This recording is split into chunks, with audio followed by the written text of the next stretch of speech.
を知るからだからワン、ツー、スリーで歩き出せ今日も明日も昨日も変わらないならばワン、ツー、スリーで歩き出せ回る世界と逆向きで。 Hai, perkenalkan nama saya Prena Humola, biasa dipanggil Apri.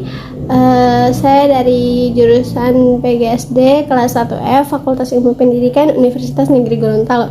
Jadi tujuan saya membuat video ini seperti biasa, saya ingin memenuhi tugas manajemen kelas dari dosen pengampu,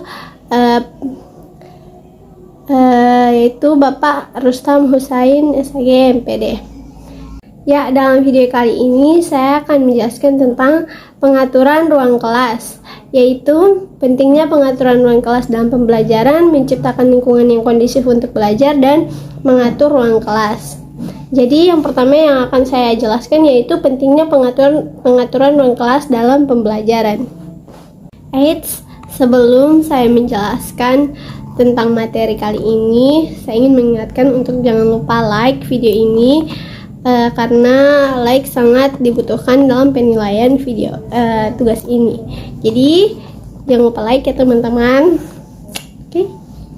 Pentingnya pengaturan ruang kelas dalam pembelajaran. Dalam proses pembelajaran di kelas sangat penting dilakukan oleh seseorang. Guru adalah mengupayakan dan menciptakan kondisi belajar mengajar yang baik.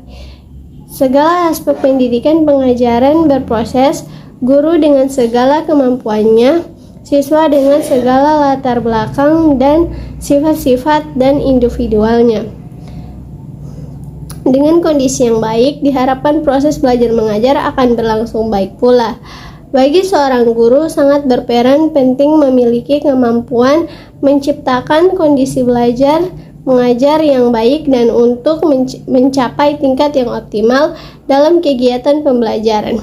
Kemampuan pengelolaan kelas merupakan salah satu faktor yang harus dikuasai guru.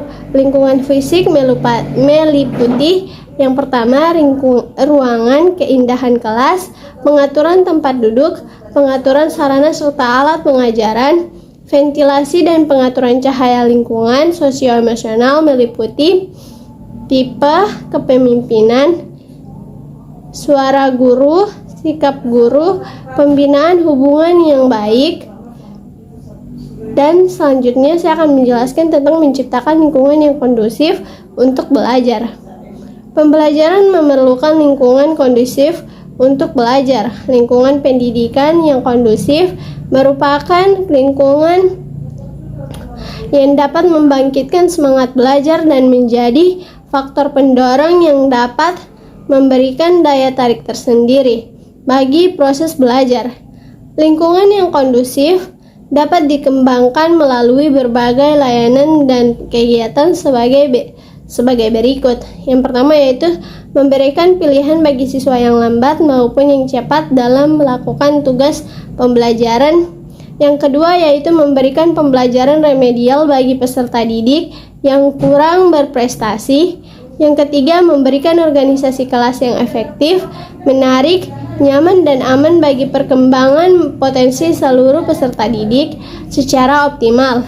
Yang keempat, menciptakan kerjasama saling menghargai, baik antar peserta didik dengan guru dan pengelola pembelajaran lain. Yang kelima, melibatkan peserta didik dalam proses perencanaan belajar dan pembelajaran. Yang keenam, mengembangkan proses pembelajaran sebagai tanggung jawab bersama antar peserta didik dan guru, sehingga guru lebih banyak bertindak sebagai fasilitator dan sebagai sumber belajar. Yang ketujuh, mengembangkan sistem evaluasi belajar dan pembelajaran yang menekankan pada evaluasi diri sendiri, self-evaluation. Adapun tujuan pengaturan atau pengelolaan kelas adalah menyediakan, menciptakan dan memelihara kondisi yang optimal di dalam kelas, sehingga siswa dapat belajar dan bekerja dengan baik. Selain itu, guru juga dapat mengembangkan dan menggunakan alat bantu belajar yang digunakan dalam proses belajar mengajar, sehingga dapat membantu siswa dalam mencapai hasil belajar yang diinginkan. Adapun cara mengatur lingkungan fisik yang kondusif untuk siswa yaitu yang pertama pengaturan kelas, yang kedua alat peraga dan sumber belajar, yang ketiga menjaga kebersihan kelas, harus dijaga kebersihannya oleh anggota kelas. Sediakan tempat sampah di luar kelas. Secara berkala siswa dapat membersihkan dan menjaga kelas secara bersama-sama. Pengaturan dinding kelas, atur dinding kelas agar terlihat indah. Jangan biarkan dinding terlihat kosong, tetapi isi dengan berbagai sumber belajar, media, kata-kata mutiara, dan hasil karya lainnya. Yang kelima, pajangan kelas. Yang keenam, sudut baca atau perpustakaan. Yang ketujuh, menghindari kebisingan. Yang kedelapan, sediakan tempat bersosialisasi. Ciri utama kelas adalah pada aktivitasnya untuk dapat menjalankan aktivitas atau kegiatan pembelajaran yang dinamis. Perlu adanya sesuatu aktivitas pengelolaan kelas baik dan terencana. Beberapa hal yang harus diperhatikan. Yang pertama, ukuran dan bentuk kelas, pengaturan tempat duduk, pengaturan alat-alat, pengajaran, penataan keindahan dan kebersihan kelas, ventilasi dan tata cahaya.